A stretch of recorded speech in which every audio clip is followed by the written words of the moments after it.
and welcome. My name is Maryann Lombardi, and I'm the Associate Director for the Creative Affairs Office here in Washington, D.C., where we're working to support our creatives and entrepreneurs through policy, infrastructure partnerships, and improved economic mobility. You can find out more about our work at creativeaffairsdc.com. And welcome to Global Entrepreneurship Week DC and Policy and the People, a conversation on how advocacy leads to policy change.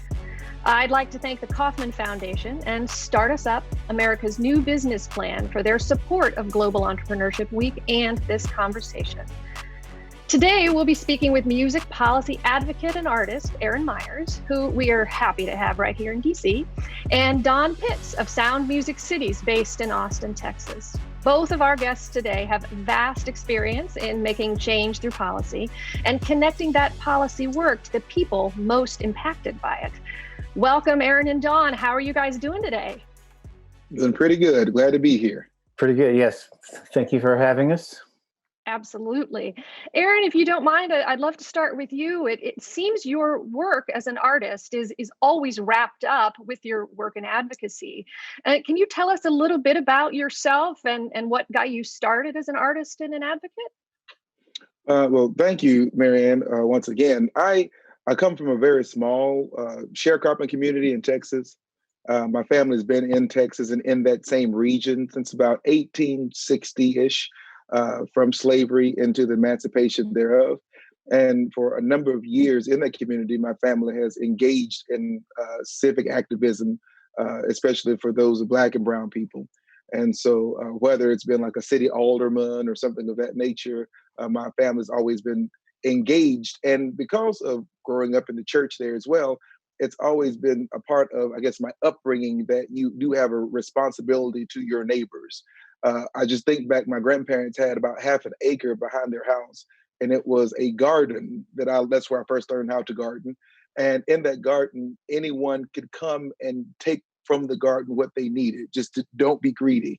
And my grandparents never asked for money from anyone to do so. And when I graduated high school, went to the military, came back to that part of Texas, I ran for office.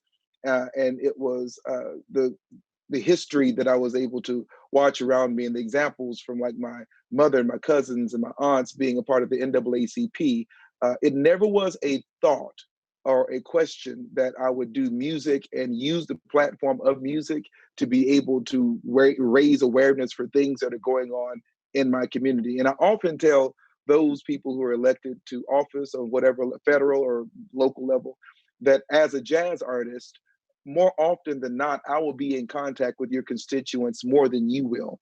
And so I use those interactions to learn from your constituents, from my audience members.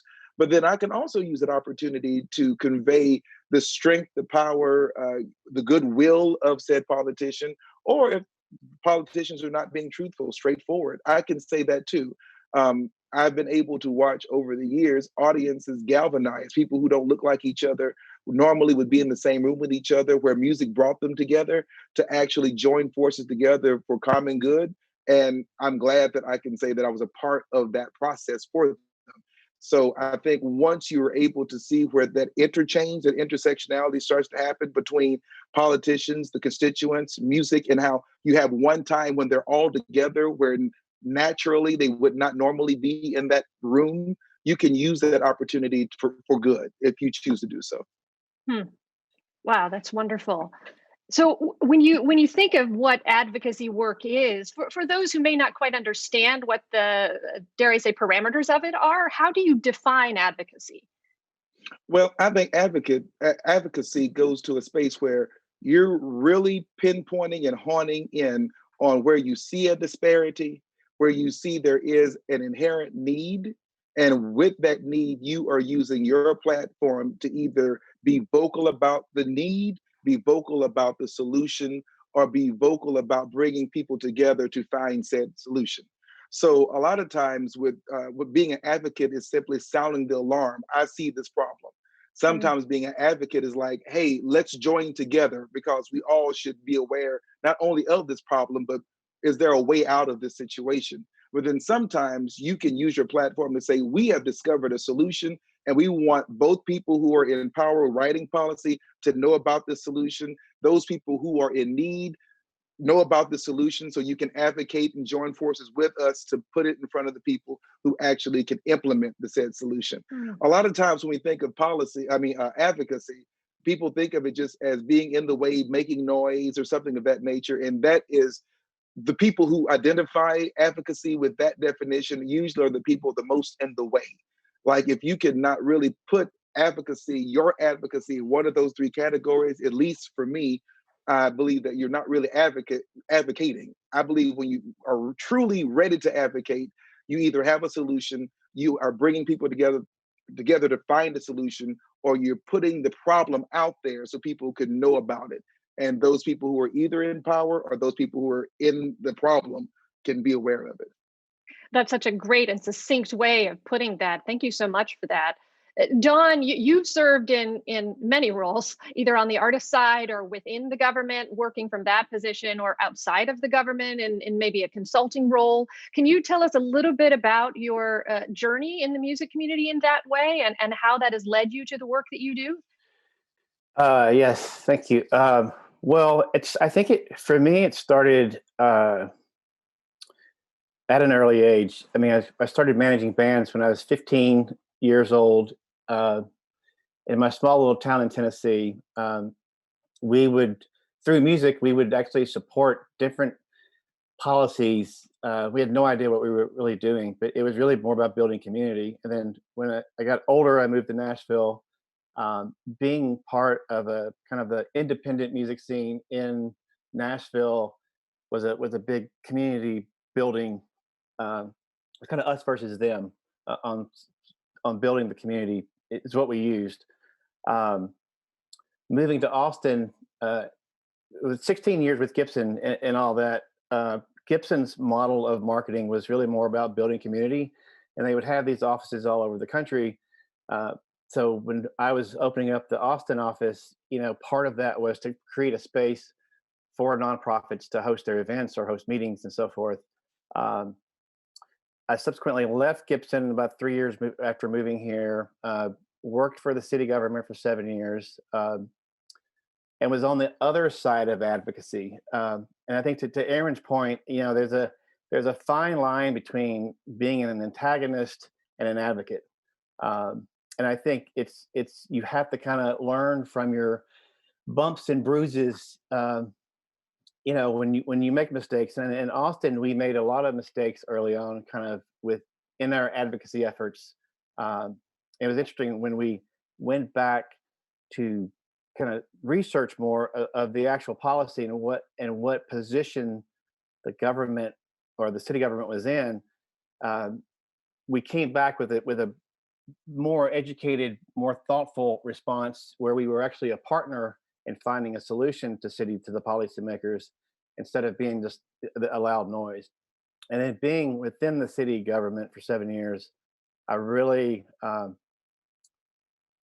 it was interesting to know that, to see the policymakers' reaction to the antagonist versus the thoughtful partners, the advocates who are the thoughtful partners, and helping find a solution.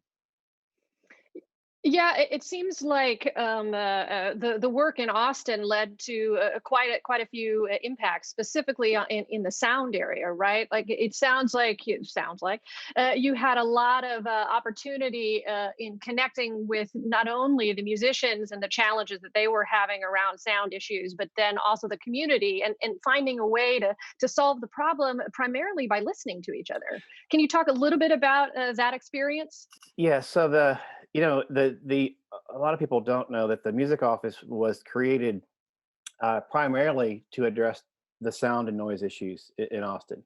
That was the biggest mandate, and it wasn't until the music community was advocating city policymakers to create a music office, and then it wasn't until the neighborhood associations, we have 380 something here, kind of all unified together and said, well, we'll support it, but it's, this has got to be the mandate, and we got to have a working partnership with them.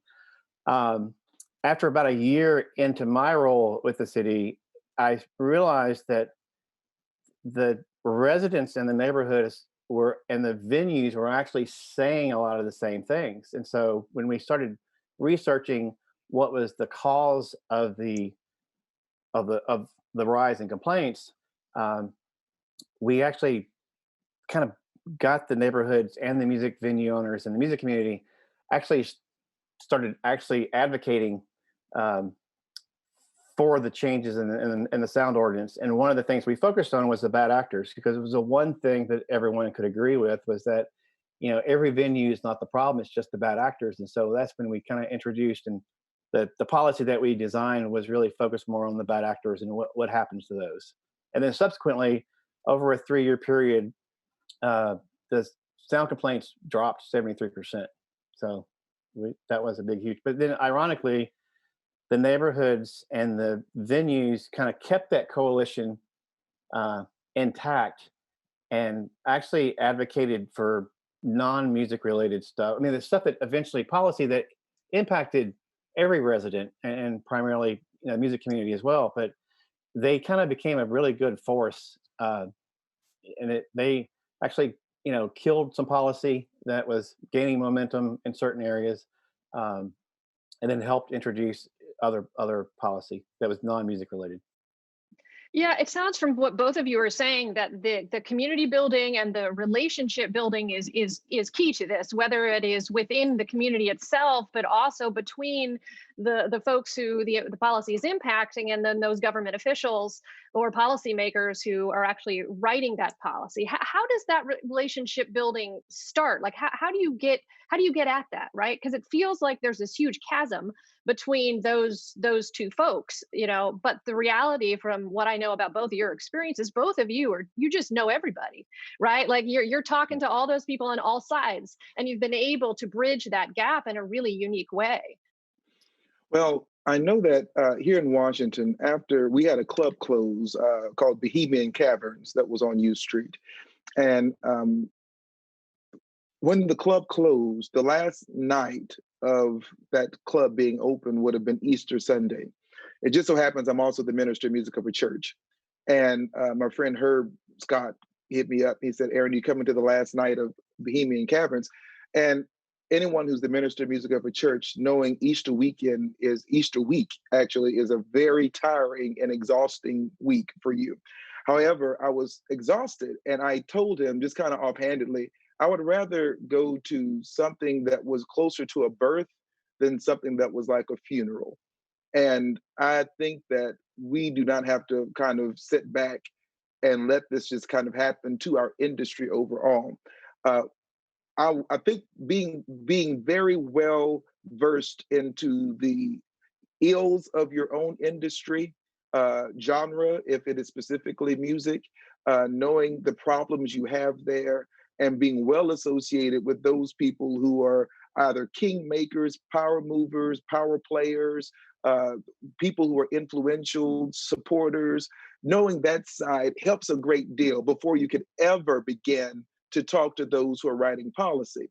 Because as you're discussing solutions, you will not be able to touch the actual people who will help you either spread the message or communicate the solution to other folks in your field or in your industry, or those who will have to implement it or be most impacted by said policy once it is enacted.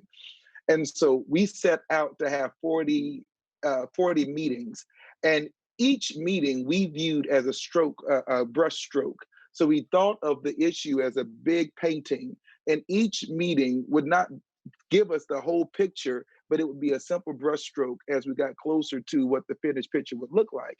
And so after about the 24th, 25th meeting we had with people in government, we tried to reach out to every agency that would ever touch the problem we were looking at with clubs, the industry, clubs closing, business, this, that, and the other. Around the 24th meeting we had, it was very clear that we were hearing some of the same problems, some of the similar solutions. You could hear the myths that had been floating around that had been somewhat disproved. We were able to disprove some of our own misgivings because we were creating trust by having these meetings to begin with. And once you start having these meetings, we formed a picture we were then able to see a solution that would be somewhat feasible, understanding that either on the club end or the music end, the said solution would not be able to be fully realized in a short period of time, and understanding after talking to those in government that the solution would not be crafted and written out or passed in a relatively quick matter of time. So we gave ourselves a 2-year window for every initiative that we wanted to look at.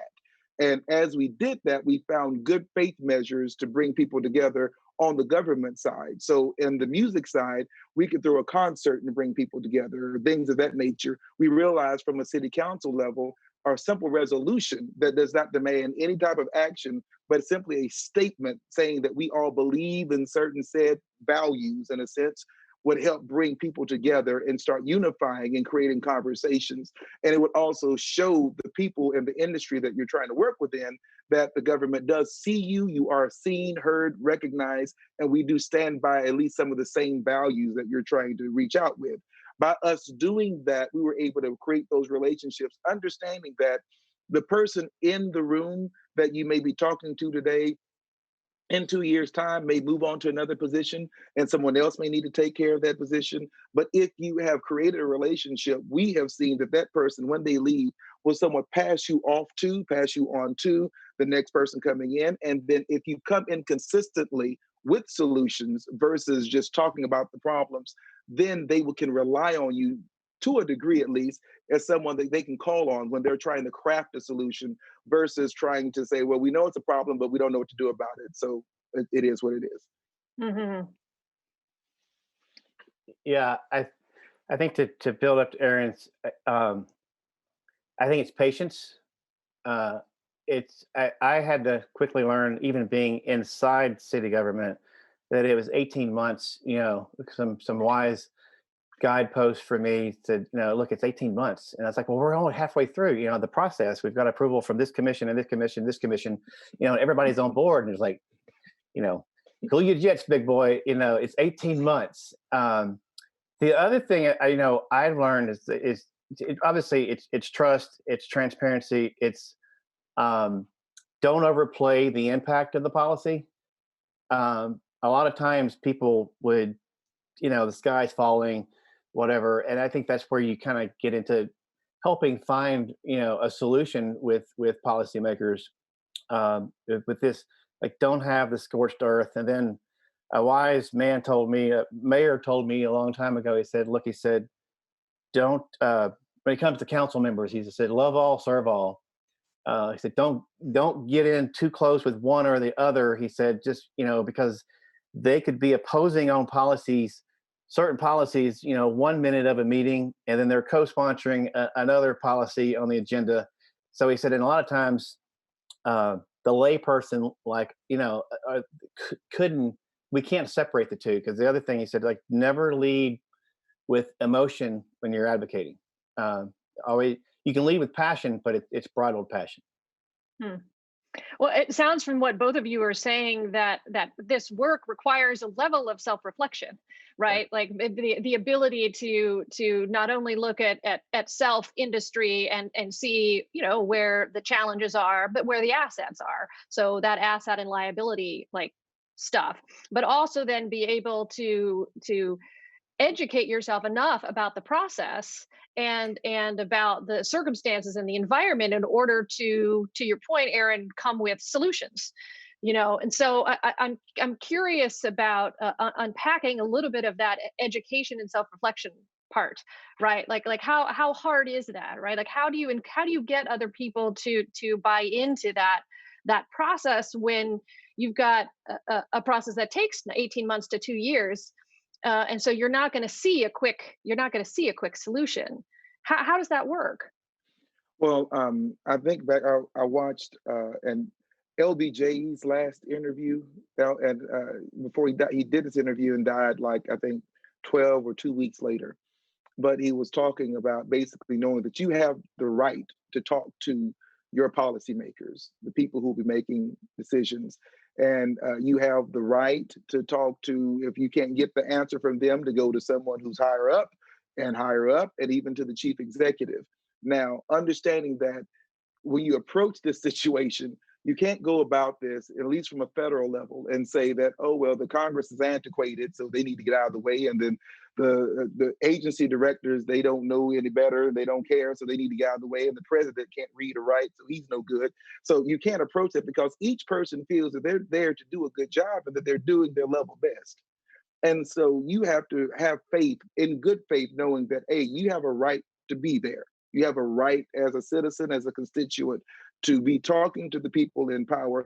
But as you talk to them in power, just as you have a right to speak to them, and you're speaking to them in good faith, that you're doing the best you can for the people you're speaking out for, that you have to understand that they feel at their core that they too are doing their best. They're there waking up every morning, clocking in, stressful, long hours, doing their very best to represent you and to do what they can to help you and be of that solution. So understanding and accepting that, you then respect the process differently. You approach understanding and learning the process differently, because you can understand that when someone won't email you back immediately, that there's actually a human with lives and things going on their end on the other side.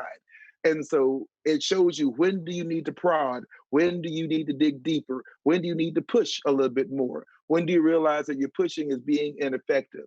But when do you also realize that the person that you are relying on as your policy ally, when do you understand that you don't shoot the messenger? When that ally tells you the truth of where we are in the landscape, you can't shoot them for being honest about this is where we are, because if they're working with you in good faith, you pushing them any further is not going to make this go quicker, develop or evolve into something larger than what it should be. Learning that process starts from knowing that you have first the right to be there, and that the person you're talking to believes that they're doing their very best. Looking at the process can become cumbersome only because certain processes change from person to person, office to office, and sometimes administration to administration. I remember when I first started advocating in Washington, Mayor Fenty was the mayor. The way his agencies and the council communicated with each other were very different during that time. And then it changed starkly under Mayor Gray when he came through. But then it changed completely under Mayor Bowser.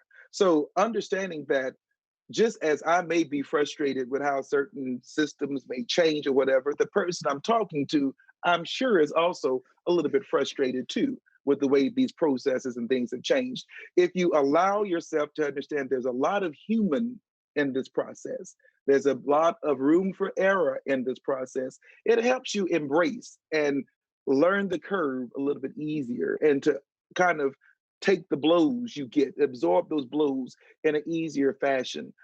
It's not easy going back to the people that you're advocating with to tell them that, hey, have faith in the system, have faith in what's going on, and things don't work out exactly how they hoped it would. It's not easy for you to do that. And it's easy a lot of times for the people that you're advocating for to lose faith in you and lose faith in the system. But when you keep that human factor at the forefront, and understand that, okay, just as they're human, you're human, and that this process will work out in the end. I think back to what we did with the music census here, and knowing that we first introduced that as a part of a larger bill that was shot completely down. And then we had to take that bill and break it up into 3 different initiatives that is, and then advocate for them one by one in a sense. And they were each carried out in a way that I had never predicted would happen.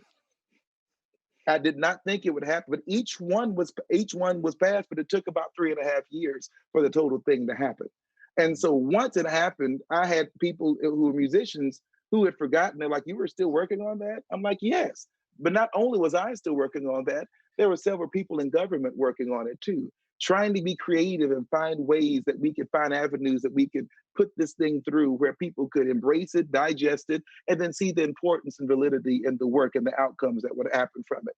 So I think that's how I've been able to, and I would advise anybody first to understand the process, understand the humanness of it, understanding that there's good faith on both sides. And then not only that, understanding that this process will be a while and it may change in the middle of it, but do not be discouraged. Absolutely. Dawn, any thoughts on that, on the education part of this? Because it sounds like that there is there's an enormous amount of expectations when we all enter this process, right? And so from an education standpoint, and understanding not only what the process is, but the uncertainty of that process, like how has your experience been, especially while you were working within the government, navigating that shift from being outside as somebody from an artist advocate point of view to now having to serve the role within the government? Uh, that was it was a little bit of a pivot. It wasn't as much as of a shift for me as it was as I thought it would be. I did have a front row seat, obviously on both sides, but one thing to Aaron's point, it was, for instance, we were my felt my role more as the city staffer that was liaison to the music community was more of educating, and then we also have a community engagement process where it goes to the music commission, depending on what policy it has to go to other commissions, boards and commissions, and then organizing and coordinating about 7 or 8 music related nonprofits that were all advocating. In the midst of all this, we actually had a membership kind of a Austin Music People was kind of created as a lobbying group that were somewhat effective for a year or two, and then it just kind of. But to Aaron's point about policymakers kind of telling you, like, we had advocated for this area in Austin called Red River District. We had advocated it for 2 years, really making a lot of noise. The community did, saying the city doesn't care about music, blah blah blah blah blah. All the normal things that disgruntled advocates say. But it wasn't until a council member came to us and said, like, look, guys, you're asking for a live music heritage district, which it's not going to happen in this area because the city spent millions of dollars in this flood control called Waller Creek. And so we kind of went back, and I met with all the community members, and we just said, what now? And we went back a year later and asked the city to call it a cultural district because we had talked to staff and other folks that said there is actual existing policy that the city currently has for a cultural district. And so, but it wasn't until that council member came to us and said, to Aaron's point, he gave, but a policymaker comes to us and just said, this is not going to work. But I think for me, teaching being inside city government and helping with partnering with the advocates, I always kind of taught them to have at least 2 or 3 options, of what does that policy look like. Version A is this, version B is this, and version C is that. And I think in the end, most of the time, we ended up with a hybrid of all 3 of those. Because the biggest thing that I had to educate on was really more of things change. It's a long time, but it's also understanding the policy, the government framework. There's certain things that you're advocating for a square peg and you have a round hole.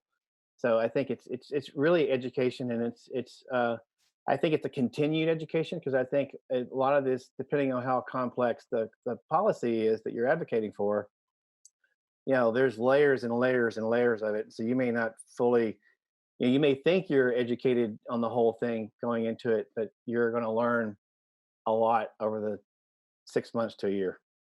And I wanted to say, to his point, if understanding when you walk in exactly how much power the person you talk about may have. And I don't mean power as far as brute force, but I mean, if you're talking to a council person that says in Washington, D.C., for instance, he or she or they chair a committee, that in chairing committee that they may have access to certain monies to move around, power, this, that, and the other. But if they're fresh on the council, that they may not have as much access to either equity, resources, or relationships to do what you would like them to do as far as advocating with you. Also understanding that from an agency director's standpoint, they may only have a certain amount of money of movable funds that they can move without having to alert or to bring forth these entire protocols But once you start asking for larger pots of money to do A, B, C, and D, that then ensues a protocol that has to happen that will either slow up your process or make it more complex or make you have to bring a more fleshed out, detailed plan that they may need. And these things are important because it's when you have these plans fleshed out and really on paper and really put out the way it needs to be done, you can ensure that you're including and being as inclusive as possible, but also you realize exactly who is being impacted, who's not being impacted, who will be negatively impacted, which is a big thing that we often forget when we think about our causes. And usually when we're asking for a council person or an agency director or the mayor's office, and also on the federal level from a congressperson's idea or a senator's person, we're asking them to prioritize our cause, which means prioritize their time with our cause, prioritize their money or relationships with our cause. And you have to understand, what does that cost? Does the cost justify the means? Does the end justify the means when doing so? And the more solution-based you're leading and the more solutions you have written out, fleshed out, the more research you have out on your solution that you can give them, they can better understand what they are sacrificing with making this a priority and then why it should be a priority. And once you have this really fleshed out, they can then advocate for you in a very strong way because they know that this has been fleshed out, vetted, this, that, and the other. And any surprises, because believe you me, when there comes to public hearings and things of that nature, you will be surprised by the people in the community that you think are supporting you or would not have a problem with this, who just all of a sudden come up to the microphone and tell you, I live at 123 Sycamore Road and I do not like what they're trying to do, who you've never met, seen, heard before.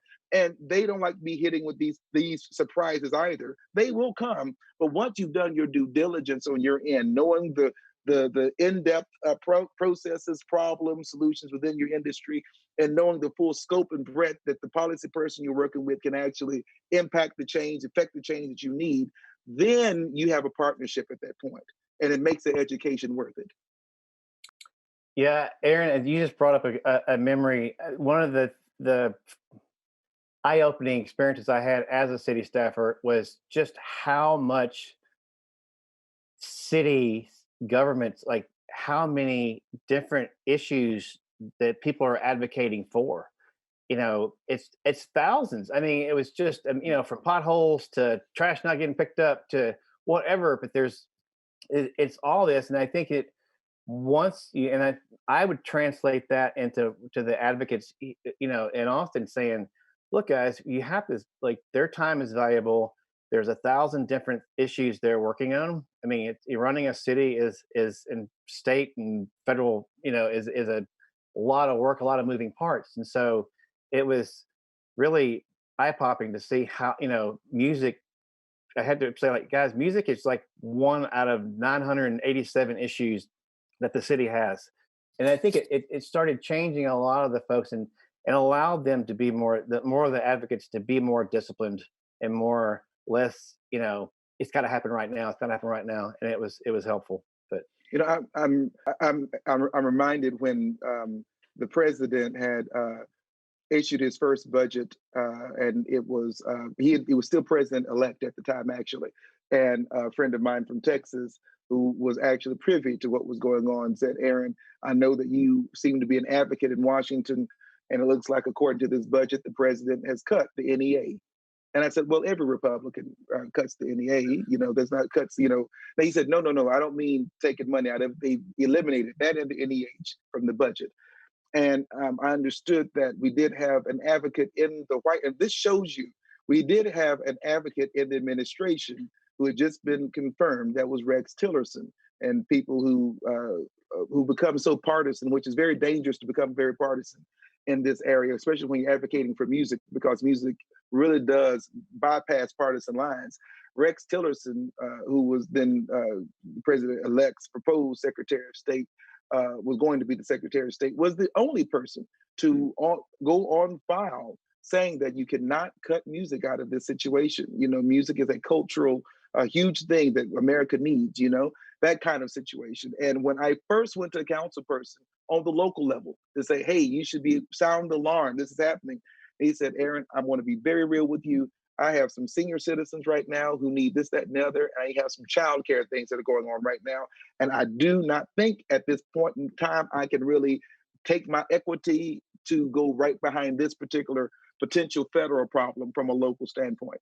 And so you can take your solution though, and I think these people can possibly help. And I was able to work with the American for the Arts, who then galvanized earlier than later, rather, and we were able to create a plan that got Lisa Murkowski in the Senate, and thus we still have the NEA, of course. So, I mean, I think understanding the power, but understanding that you are competing with time on issues that are important to everybody else who think that their issue is exactly as important and a number one as yours is. Mhm. Yeah.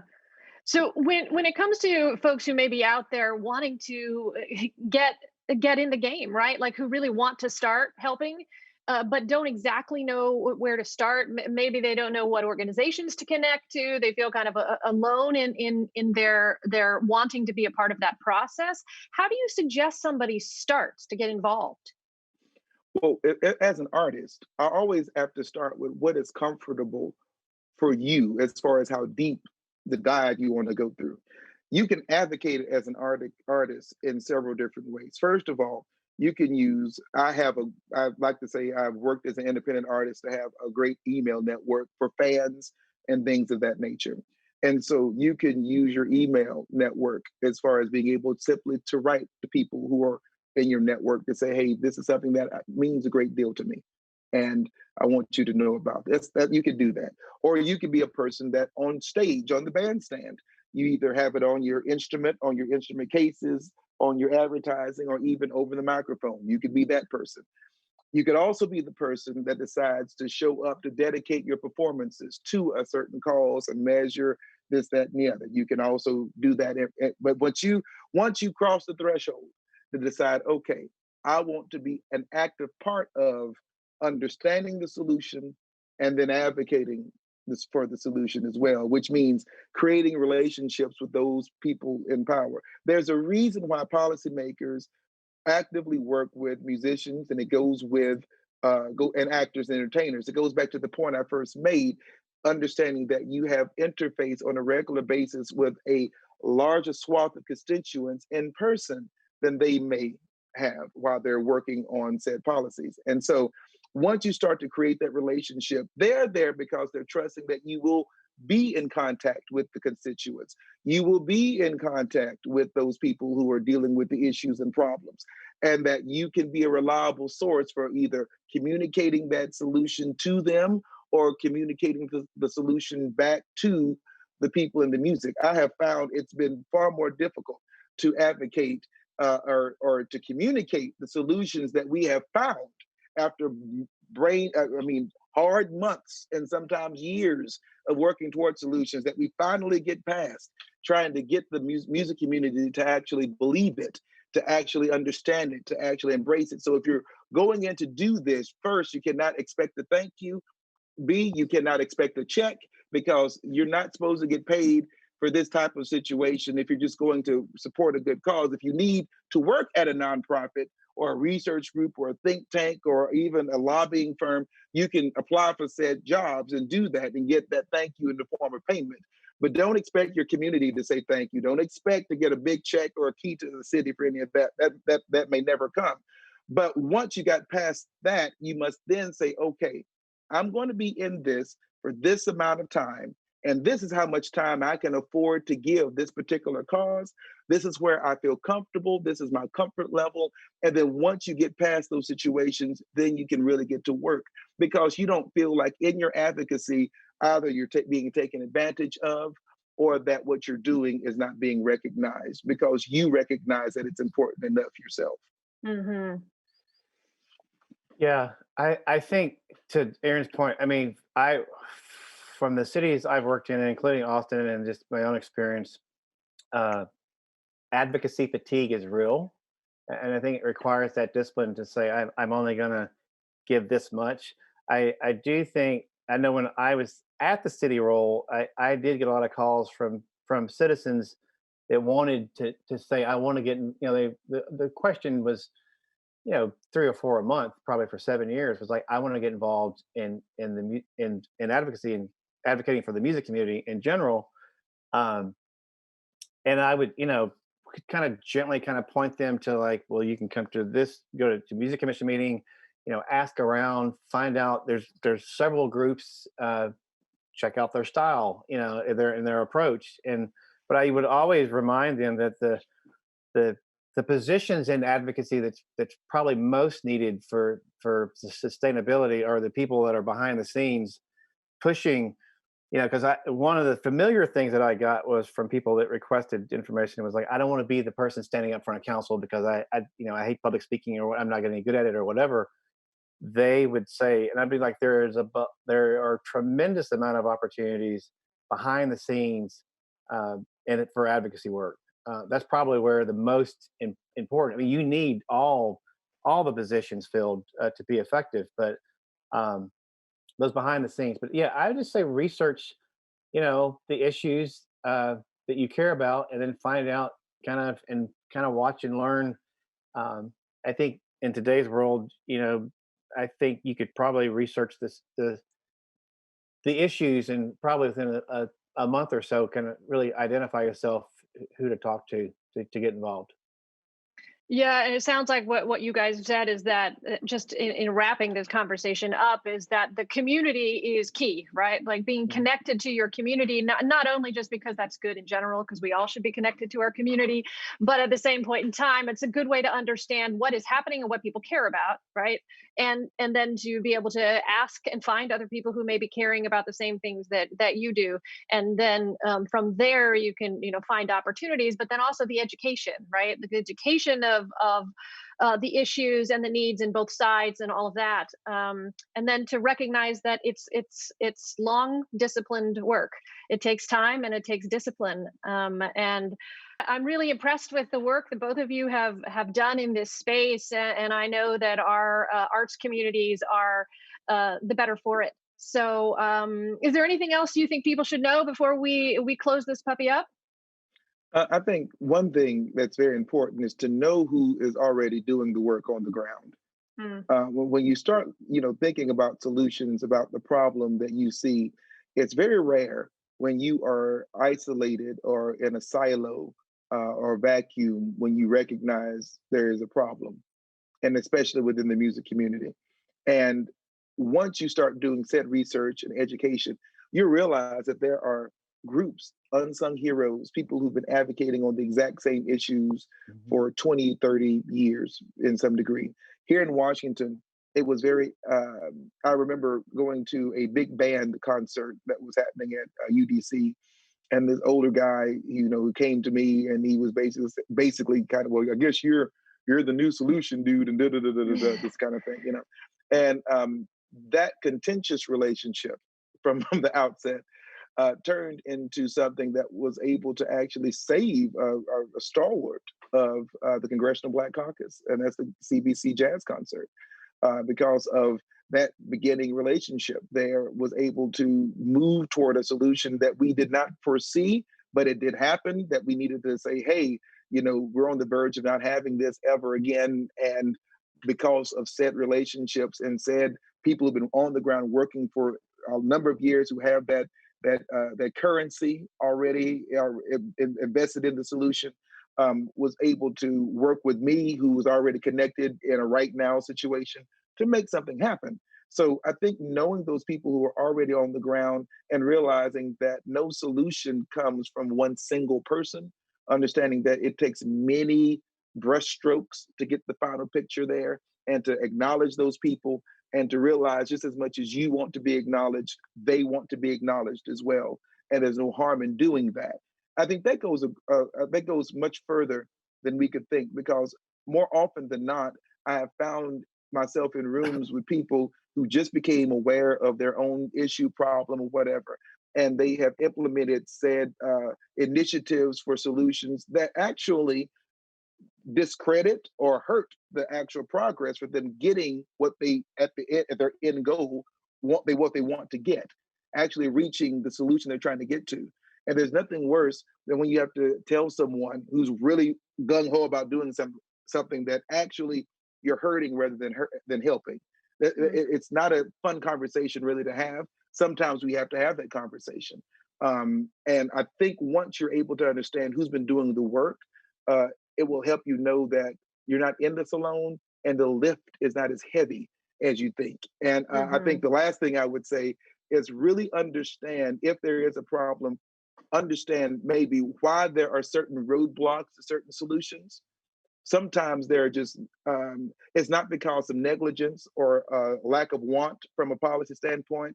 There sometimes are policy roadblocks that prohibit certain solutions from taking place. And it's at that time when you and the people on your government counterparts who are working with you, that's when you can really become creative around what can this new solution look like, because oftentimes the solution is there, but the pathway may not be like what you envisioned that it should be. And that's okay. Understanding that is okay, because the end goal is that you get to your said solution. And so I would encourage people to know those things. I learned that like in Hollywood years ago, and working on another music issue, basically dealing with equity as far as dealing with African Americans in Hollywood. And understanding that the solution that I was so fixated by the pathway that I wanted to take towards seeing and realizing my end goal, that I was totally ignoring all these other paths that could actually get me there. Some paths were shorter. One path that we ended up taking was a little bit longer, but it looked nothing like what I envisioned. And once I kind of let go of my own way of getting there and opened myself up to what other people were thinking as well, it actually worked out. That's really, really great advice. Don, anything you want to add? No, it's maybe just the modified African, one of my favorite African proverbs. If you want to try to go fast, go alone. If you want to go far, go together. So, because I think going fast in advocacy it won't get you where you want to go. I think that's a beautiful way to round us out. So I want to thank you both for taking the time to be with us today and share your expertise and your knowledge. And again, love to thank Kauffman Foundation and Start Us Up, America's New Business Plan, for their support of Global Entrepreneurship Week and this conversation. So thank you all, and we'll see you again soon. Thank you.